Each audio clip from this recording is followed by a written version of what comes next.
Bismillahirrahmanirrahim. Assalamualaikum warahmatullahi wabarakatuh. Innal hamdalillahi nahmaduhu wa nasta'inuhu wa nastaghfiruhu wa nastahdihi wa natubu ilaihi wa na'udzu bihi min sururi anfusina was sayyiati a'malina. May yahdihillahu fala mudilla lahu wa may yudlil fala hadiyalah. Nasyhadu an la ilaha illallah wa nashhadu anna Muhammadan abduhu wa rasuluhu la rasula wa la nabiyya ba'dah. Yaqulu tabaraka wa ta'ala fi kitabihil karim, a'udzu billahi minasyaitonir rajim. Qul in kuntum tuhibbunallaha fattabi'uni yuhibbukumullahu wa yaghfir lakum dzunubakum. Wa qala alladziina amanu asyaddu hubban lillah.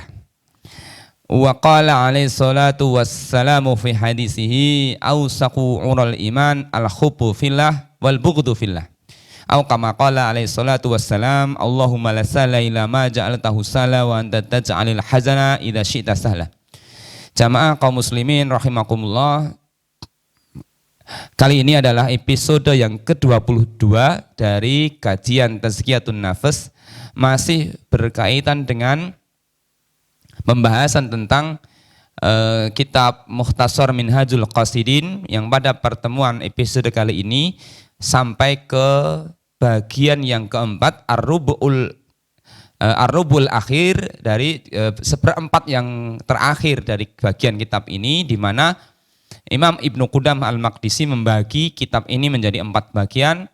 Alhamdulillah pada episode kali ini kita sudah masuk di seperempat yang terakhir. Kalau pada seperempat yang pertama kita dudukkan tentang al-ibadat, rubul ibadah, bagaimana ibadah kita sehingga mampu menjadikan pribadi kita pribadi orang-orang yang senantiasa beribadah sesuai dengan dituntunkan Rasulullah SAW, yang ibadah itu memberikan pengaruh kepada hati kita. Yang kedua, seperempat yang kedua adalah rubul adah, bagaimana akhlak harian kita, adat kebiasaan kita juga akan bernilai amal soleh. Kemudian yang ketiga, yang pada pertemuan terakhir kemarin kita membahas tentang rub'us talisah, yaitu al-muhlikat, hal-hal yang membinasakan. Kita bahas tentang bagaimana afatul lisan, ya, bencana-bencana lisan dan segala perbuatan-perbuatan yang bisa menjerumuskan kita atau menyebabkan seseorang dimasukkan ke dalam neraka. Maka pada pertemuan episode yang kali ini kita akan mendudukkan yang keempat, yaitu rub'ul munziyat, yaitu seperempat yang terakhir, yaitu rub'ul munziyat, yaitu hal-hal yang menyelamatkan. Ikhwati fillah, jamaah kaum muslimin rahimakumullah. Perkara-perkara yang menyelamatkan, maka pada bagian ini Imam Ibnu Qudamah Al-Maqdisi kemudian membahas pembahasannya diawali dari Kitabut Taubah, bab tentang taubat.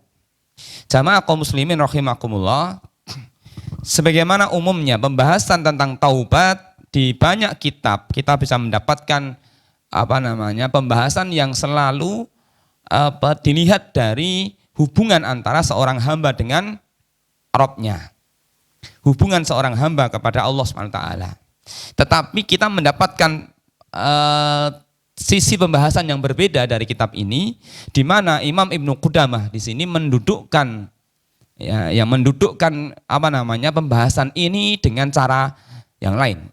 Jamaah kaum muslimin rahimakumullah, kita semuanya tahu bahwa orang-orang yang ketika orang itu beriman kepada Allah Subhanahu wa taala, maka bentuk keimanan itu akan menuntut seseorang untuk mencintai apa yang dia imani. Karena bukti keimanan itu adalah, salah satu bukti keimanan adalah seseorang itu mencintai. Ketika kita beriman kepada Allah SWT, maka sebagai sebuah konsekuensi logis dari kecintaan, dari keimanan itu, maka kita wajib kita mengimani dan mencintai Allah SWT. Rasulullah SAW menyebutkan dalam Rasulullah SAW pernah diperintah oleh Allah SWT di dalam Al-Quran, Qul in kuntum tuhibbunallaha fattabi'uni. Katakan wahai Muhammad, jika kalian semuanya mencintai Allah SWT, fattabi'uni, maka ikutilah aku. Ini kecintaan itu menjadi bukti keimanan. Maka ketika seseorang beriman kepada Allah, pasti dia akan mencintai Allah. Dan konsekuensi logis dari mencintai Allah SWT adalah mencintai apa yang dicintai oleh Allah dan membenci apa yang dibenci oleh Allah SWT. Ketika Allah SWT, ketika kita mencintai Allah SWT, maka kita harus mencintai apa yang dicintai oleh Allah SWT. Apa itu? Allah SWT mencintai amal soleh. Allah mencintai anak yatim. Maka kita wajib untuk mencintai amal soleh. Kita mencintai anak yatim. Karena itu bukti kecintaan kita kepada Allah Ta'ala.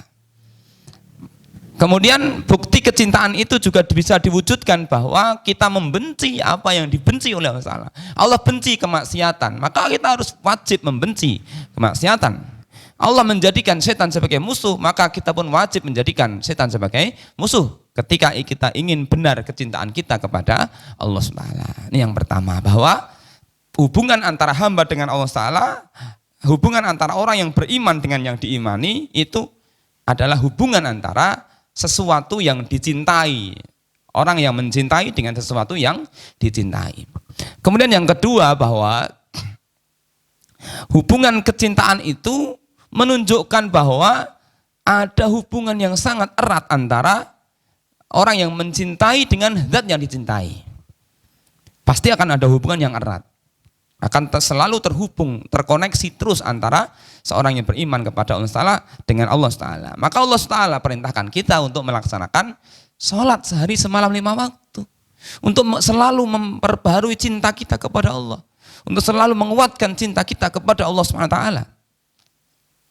Ini sebagai satu usaha kita supaya kita selalu menjaga kecintaan kita kepada Allah SWT. Nah, dari sinilah kemudian bahwa hubungan antara seorang hamba dengan Allah SWT di satu sisi adalah hubungan antara orang yang mencintai dengan zat yang dicintai, yaitu Allah SWT. Maka di dalam pembahasan ini disebutkan, Imam Ibnu Qudamah di sini menyebutkan annadzunuba hijabun anil mahbub, bahwa sesungguhnya perbuatan dosa itu akan menjadi hijab penghalang antara orang yang mencintai dengan al-mahbub, yang dicintai Allah Ta'ala.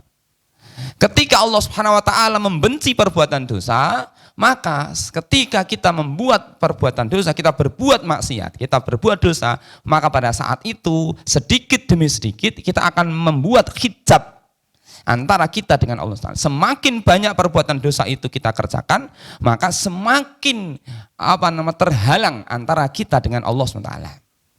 Nah, wal insirafu amma yub'idu 'anil mahbub wajibun. Maka menjauhi segala sesuatu yang bisa menjauhkan kita dari sesuatu yang kita cintai menjadi wajib. Supaya hubungan antara cinta kita kepada Allah SWT terus terhubung semakin kuat, maka solusinya adalah kita harus menjauhi segala sesuatu yang mampu menjauhkan kita dari Allah SWT. Wa innama yatimmu dzalika bil ilmi wan nadmi wal azmi. Maka hal itu akan bisa terwujud, ya, kecintaan kita kepada Allah semakin kuat dan kita menjauhkan diri dari segala sesuatu yang menjauhkan kita dari Allah SWT, itu akan terwujud dengan 3 hal. Yang pertama adalah bil ilmi, dengan ilmu. Yang kedua adalah bin nadmi, dengan penyesalan. Yang ketiga adalah bil azmi, yaitu dengan keinginan yang kuat. Fa innahu mata lam ya'lam anna dzunuba asbabul bu'ti 'anil mahbub lam yandam 'anil dzunub. Maka ketika seseorang itu tidak memahami bahwa perbuatan dosa itu menjadi sebab dijauhkannya seseorang dari Allah Ta'ala, ya, kalau orang itu tidak paham, tidak tahu bahwa perbuatan dosa yang dikerjakan oleh seorang hamba itu menjadi sebab dia semakin jauh dari Allah Ta'ala, lam yandam anil dzunub, maka dia tidak akan pernah menyesal berbuat dosa. Tidak akan pernah menyesal. Kalau dia tidak memahami bahwa 1 kali berbuat dosa, pada saat itu dia dijauhkan dari Allah Ta'ala. 2 kali dia berbuat dosa, dia semakin dijauhkan. Kalau dia tidak memahami ini, dia tidak akan pernah merasa dan tidak akan pernah menyesal dari berbuat dosa. Walam yatawajja bisababi sulukihi tariqul bu'di. Dan dia tidak akan merasa bersalah bahwa pada saat itu dia sedang berjalan di atas jalan yang menjauhkan dia dari cinta dia kepada Allah SWT. Wa idza lam yatawajja lam yarji. Kalau dia tidak memahami bahwa dia sedang berbuat salah, dia nggak mungkin kembali. Dia tidak pernah merasa bersalah bahwa dia sedang berjalan di jalan yang salah. Dia nggak akan mungkin kembali. Karena apa? Karena at-taubah. At-taubah namanya taubat itu artinya ar-ruju. Namanya bertaubat kepada Allah itu artinya kembali. Artinya ketika orang bertaubat kepada Allah Ta'ala, dia sadar bahwa apa yang dia kerjakan saat ini, dia sedang menempuh jalan yang salah. Maka dia diperintahkan untuk taubat, artinya dia kembali ke jalan yang sesungguhnya harus dia lewati. Waqad amarallahu ta'ala bitaubah, Allah SWT memerintahkan kepada kita tentang taubat ini. Di banyak ayat, misalnya ada di surah An-Nur ayat 31, wa tubu ilallahi jami'a ayyuhal mu'minuna la'allakum tuflihun.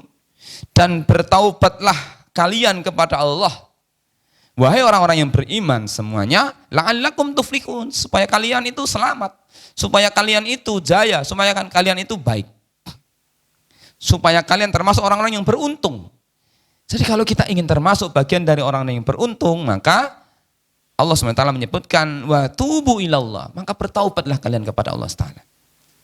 Kemudian waqala subhanahu wa ta'ala ya ayyuhalladzina amanu tubu ilallahi taubatan nasuha. Wahai orang-orang yang beriman, bertakwalah wahai orang-orang yang beriman, tubu ilallahi taubatan nasuha. Maka bertaubatlah kalian kepada Allah dengan taubat yang sebenar-benar taubat. Waqala di dalam surah Al-Baqarah ayat 222 Allah menyatakan innallaha yuhibbut tawwabin wa yuhibbul mutatahhirin. Sesungguhnya Allah Ta'ala mencintai orang yang bertaubat dan orang-orang yang menjaga kesucian, orang yang bersuci. Jamaah rahimakumullah.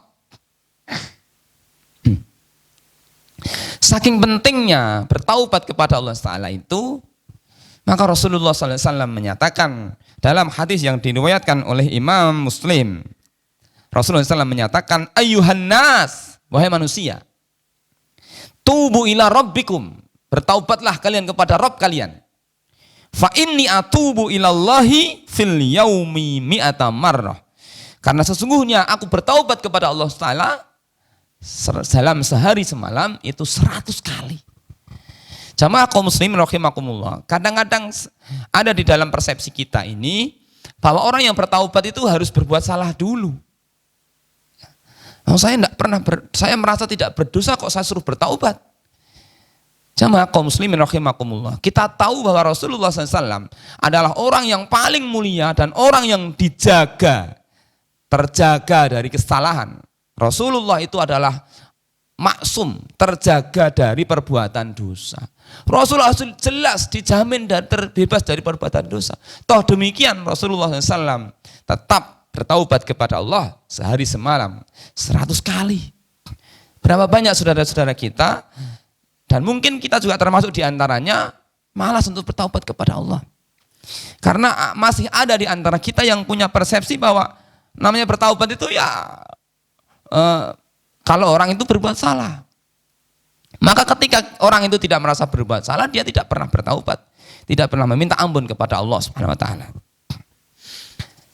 Jamaah rahimakumullah, Allah SWT sangat bahagia ketika melihat hambanya bertaubat kepada Allah SWT. Begitu luar biasanya Allah SWT berbahagia. Kenapa? Lillahi asyaddu farhan bitaubatil abdihil mu'min. Dalam hadis yang disebutkan oleh Abdullah bin Mas'ud, Rasulullah SAW, hadis ini diriwayatkan oleh Imam Al-Bukhari dan juga Imam Muslim. Hadis ini menyatakan bahwa lillahi asyaddu farhan, Allah SWT sangat berbahagia bitaubati abdihil mu'min, dengan taubatnya seorang hambanya yang mukmin, mirrajulin fi ardi dawiyatin muhlikatin, ketika ada seorang laki-laki yang dia berada di satu tanah lapang yang sangat tandus, dan tanah itu sudah sangat tandus sekali, tanah yang mati gitu. Ma'ahu rakhilatuhu, dan bersamanya dia naik kendaraan. Kemudian di atas kendaraan itu lengkap dengan perbekalannya, dengan bahan-bahan bekal-bekal makanan dan bekal minuman. Ya. Kalau dahulu mungkin kendaraan itu bentuknya masih unta atau kuda. Ya. Ada seorang yang sedang melakukan perjalanan jauh, dia naik kendaraan itu, kemudian di atas kendaraan itu lengkap dengan perbekalannya itu. Alaiha ta'amuhu wa syarabuhu, dan di atas kendaraan itu ada bekal makanan dan minuman. Maka saking capeknya perjalanan, kemudian dia turun dari kendaraannya, kemudian dia bersandar di bawah pohon, fanama, kemudian dia tertidur. Sementara kendaraannya ada di sampingnya. Dia tidur. Fastaiqadha, sesaat setelah dia tidur, fastaiqadha, kemudian dia bangun. Begitu dia bangun, dia cari kendaraan dan lengkap dengan bekal makanan dan minumannya, dilihat tidak ada. Kita bisa membayangkan ketika seseorang berada di tengah padang pasir yang luar biasa panas, kemudian dia mendapatkan satu tempat yang berteduh sementara perjalanan yang cukup melelahkan, kemudian dia istirahat sebentar untuk untuk istirahat. Kemudian ketika istirahat tertidur, begitu bangun dia tidak mendapati kendaraan lengkap dengan bahan makanan dan minumannya, hilang semua, tidak ada. Fatalabaha hatta adrakahul atas, maka dia berjalan ke sana kemari mencari, mana ini kendaraan saya ini, mana unta saya, mana bekal-bekal saya, tidak ada. Dia mencari sampai dia kemudian kehausan. Summa qala, kemudian dia berkata pada dirinya, arji'u ila makanil ladzi kuntu fihi. Sudahlah, kalau seperti ini caranya, saya tak pulang aja, kembali ke tempat dia di awal tadi dia istirahat. Kemudian fa'anamu hatta amut, saya akan tidur di tempat itu sampai aku akan meninggal, karena saya sudah putus asa, seolah-olah putus asa, tidak mungkin menemukan kendaraannya.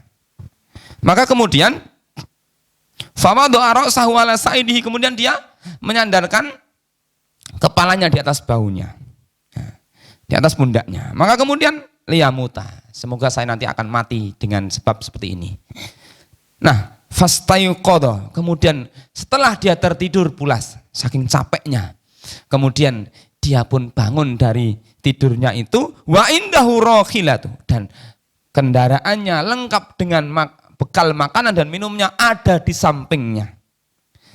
Alaiha zadahu wa ta'ama wa syaraba, lengkap dengan bekal makanan dan minumannya.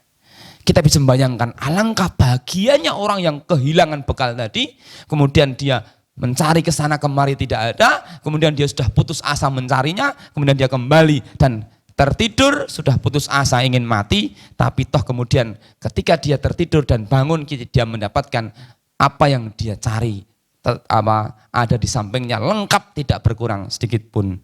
Dan fallahu asyaddu farhan bi taubatil abdil mu'min min hadza birakhilatihi, dan Allah SWT lebih bahagia melihat hambanya bertaubat kepada Allah, melebihi bahagianya orang yang tadi kehilangan kendaraan dan bekal makanannya. Jamaah kaum muslimin rahimakumullah, begitulah luar biasanya hakikat daripada taubat ini.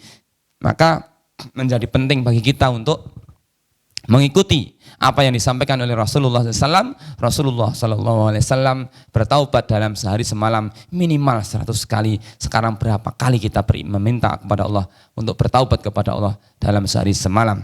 Jamaah rahimakumullah, demikian sebagai satu pendahuluan dari bab taubah di episode kali ini. Kita akan lanjutkan pada episode yang berikutnya, masih berkaitan dengan taubat kepada Allah. Al-afu minkum, wassalamualaikum warahmatullahi wabarakatuh.